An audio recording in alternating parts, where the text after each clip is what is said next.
Hey, everybody, and welcome back to Sip and Talk. Cheers to that. Yeah, it is another deep dive for you today. Buckle up, everybody. Okay, so I was walking down the street the other day, and I'm not gonna lie, I got kind of like checked out by this person, right? Tell me more. And I was like, huh?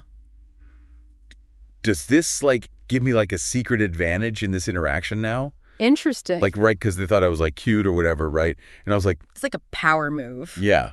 So like, is it like morally okay? Morally okay to be cute, basically. I mean, to use your looks to your advantage, that's basically what we're talking about today, right? Like, so is it like wrong? It's the age-old question, is beauty an unfair advantage? I mean, right. And we're going deep today. We've got like articles and studies and all that. So imagine, right, a world where looks just don't matter. Okay. Nobody cares about being pretty. There's no beauty standards. No pressure. Yeah, no pressure. Yep. Utopia. Right. Sounds pretty good so far. Maybe not. That's what we're going to look at today. Okay. Using all the articles and notes and stuff you dug up. Fascinating. All right, where do we even start with that? Well, I mean, let's be real. We live in a world obsessed with looks. It's like one article said over 70% of advertisers think being attractive actually boosts sales. Even Forbes. Wow, 70%. That's a lot. Yeah, it makes you wonder. Makes you wonder what? If we're just, I don't know, like programmed to like pretty things. I mean, even babies, like, they prefer looking at symmetrical faces, right? It's like it's in our DNA or something. Yeah. Then there's that whole halo effect thing. Oh, right. Remember that study where attractive people got hired more? Even with, like, the same qualifications. It's crazy. It really is. Like, people just assume if you're good looking, Yeah. you must be smart and competent, too. It's like that time I wore mismatched socks to a meeting by accident. Yeah. Everyone thought it was like, I don't know, a fashion statement or something. Seriously. I think it's just because, well, you know, people say I'm easy on the eyes. I mean, you're not wrong. So undeserved confidence boost, I guess. Yeah, I've totally been there. It's weird, right? No, it's kind of like this advantage you didn't ask for. Right. And it makes you think, like, is it even fair? Exactly. And that's where it gets complicated, I think. Yeah, so. Because focusing only on looks can be really bad. Oh, absolutely. Like one article talked about how it makes people feel like they constantly have to stay young looking. Oh. It leads to all this insecurity and even like harmful stuff people do. It's true. You're always comparing yourself to some impossible standard. I spent, oh man, way too much time trying to get that thigh gap thing when I was younger. Thigh gap. Yeah, you know, from all the magazines. Oh, right. Never happened, by the way. We've all been there trying to chase some ideal. It's like, it's always changing, you know? Yeah. What's perfect? It never stays the same. But it's not just about like feeling bad about yourself. Yeah. It creates this hierarchy based on how you look. Oh, yeah. Like, remember that article about the Chinese streamer? I think so. Remind me. People said she was just a pretty face, but then she totally blew everyone away with her skills. Right. Proving that looks can be deceiving. Yeah, like, don't judge a book by its cover. Exactly. It makes you wonder, what if we valued people for, like, For what? their character, their talents, the things they do? Instead of just their looks. Instead of just that.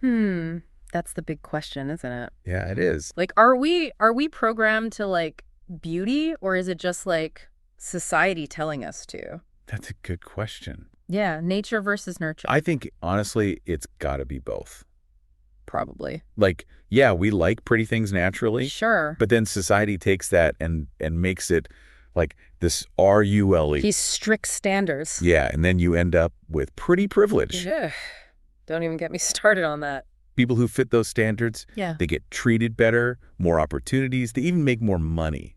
It's so messed up. Like that time I got out of a speeding ticket. You did? Yeah, the officer said I was too cute to be driving that fast. Oh, come on. I mean, I was grateful at the time. Sure. But looking back, it's kind of messed up, right? Classic pretty privilege in action. It makes you wonder how much of our lives are like shaped by that, you know? Deep thoughts for a podcast about beauty. It is, but it's real.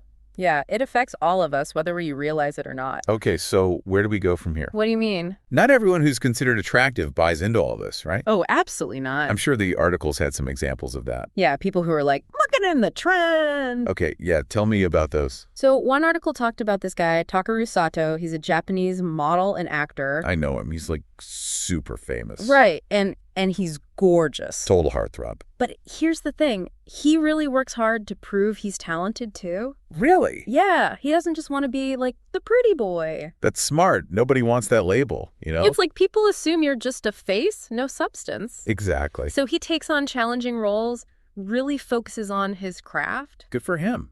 It shows that looks aren't everything. Right. They might open doors, but they don't guarantee success. You got to have the talent to back it up. That's what matters in the long run. Okay, I like that. Inner beauty for the win. What other examples were there? Yeah, what else?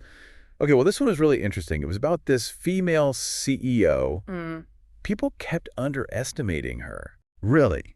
Why? Because she looks young. Okay. And, well, she's very attractive. Oof. I bet that's frustrating. Like, people think she got where she is because of her looks. Not her skills or hard work. Exactly. What did she do? She used it to her advantage.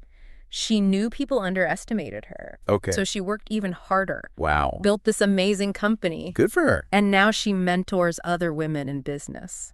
See, that's what I'm talking about. Cool. Taking that pretty privilege and turning it into something good. Yeah. You can be beautiful and be successful and use your platform to help others. It's about owning your beauty, but not letting it define you. Right? Yes, exactly. Like, maybe it's not about pretending beauty doesn't matter. What do you mean? Maybe it's about, like, changing how we see it. Changing how?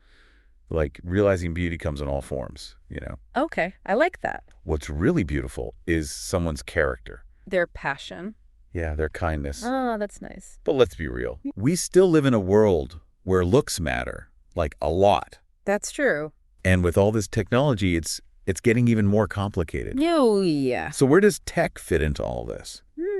Good question. Is it making beauty, like, more accessible or just more fake? That's the thing, right? We've got all these filters and photo editing apps. Right. You can literally change how you look completely. Well, my selfie game is strong, thanks to filters.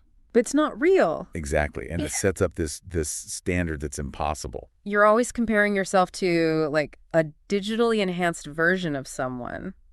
And it's like, how can you keep up? You can't.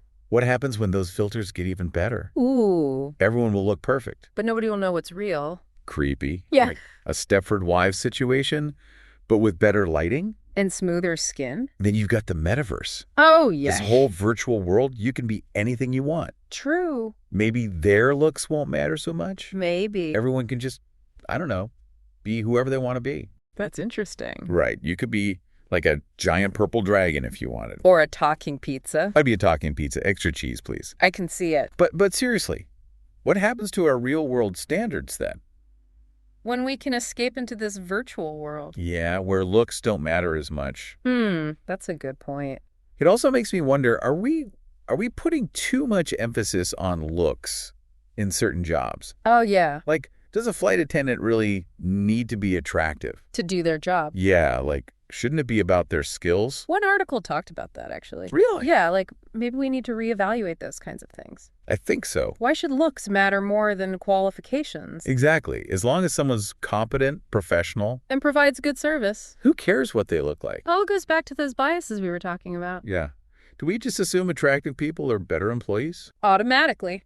We've covered a lot here. Technology, virtual worlds, even jobs. Yeah, we have. Where do we even go from here? Like, how do we change things? Well, the articles had some ideas about that. Okay, good, because I'm feeling a little overwhelmed. Don't worry, there are things we can do. Like what? Well, one of the biggest things is education. Okay, but how do you teach people to value inner beauty over outer appearance? Especially in a world where everyone's bombarded with images of perfect people all the time. Yeah, it's a tough one. It is, but I think it starts with us, you know. What do you mean? Like, setting a good example. Okay. Being mindful of the language we use. The messages we send. Exactly. Instead of criticizing our bodies or commenting on how other people look, we can compliment people on their character. Their skills, their achievements. Right. And we can celebrate diversity. Challenge those unrealistic beauty standards. Yes. More realness, less fakeness. Love that. You know, we can also have those talk conversations with our friends and family. Ooh, those are never fun. I know, but if someone says something body-shaming or judgment, we can call them out on it. Explain why it's not okay. It can be awkward. Yeah. But it's important to speak up. Silence is complicity. Right.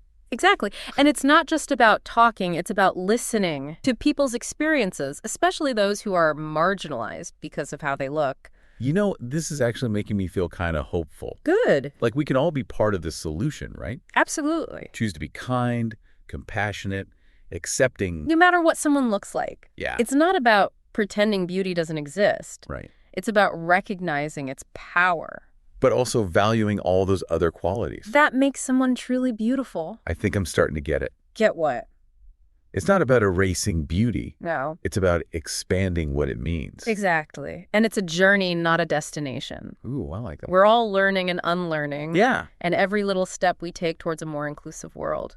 Makes a difference. It does. Okay, so we've talked about education, self-awareness, challenging those norms. We have. Is there anything else we can do personally to make a difference? Well, one thing that came up in the articles was supporting businesses that align with our values. Oh, well, that's a good one. Like voting with our wallet. Yeah, supporting a more ethical beauty industry. Exactly. And we can use our voices too. If we see someone being bullied because of how they look. We can stand up for them. Call out that behavior. Silence is complicity. I couldn't agree more. Okay, we've covered so much. We have. Beauty, technology, education, even taking action. It's a lot. The biggest takeaway for me is that beauty is just way more complex than we think. It really is. It's not just about looks. Right. It's about how we see ourselves, how we treat each other. The values we have as a society. And I think it's about recognizing that true beauty. Yeah. It's about our shared humanity, our kindness, our compassion. Our connection with each other. That's a perfect way to put it. I think so. So to everyone listening, thanks for joining us on this journey. Yeah, thanks for listening. Hope you've learned something new. Maybe challenge some of your own ideas. And maybe, just maybe, you're feeling a little more beautiful on the inside. Remember, true beauty is not about fitting in. It's about standing out. Embracing what makes you you. Yes. Be your amazing selves. Spread a little beauty wherever you go. And don't forget to check out our friend Mickytolife on YouTube. Yes, Micky. He's got some amazing travel adventures, whiskey recommendations. And living proof you don't have to conform to be happy. Exactly. All right, that's all the time we have for today. See you next time. Catch you next time for another deep dive. Stay curious, stay kind, and keep exploring what beauty means to you. Well said. Thanks.